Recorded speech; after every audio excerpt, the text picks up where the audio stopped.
Hello, in today's video I'll show you how to fix your MOVA Z60 Ultra not turning on.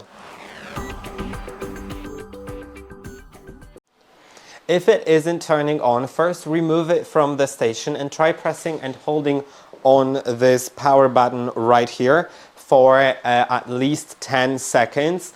Then see if anything changes. If it does, then see if it turns on. If it doesn't, start pressing and holding on the power button for another 10 seconds and see if that helps. If not, then there's a chance that your battery is fully flat. In that case, you'll need to put the robot in its charging station. You can do it manually. Just make sure that the charging station is plugged into power.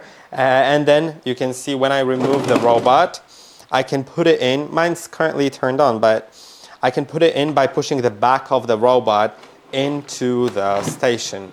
Now, it's not necessarily always easy, but what I'll do, I'll turn it off because it unlocks the motored wheels that way. Yeah, and it's easier to just put it in. Let's wait a moment. We'll unlock the wheels in a moment. Okay, now the wheels are unlocked and I can easily slide it in. Now, after sliding it into the station, it should automatically turn itself on. Just make sure that the station is plugged into power. You should see this diode lighting up.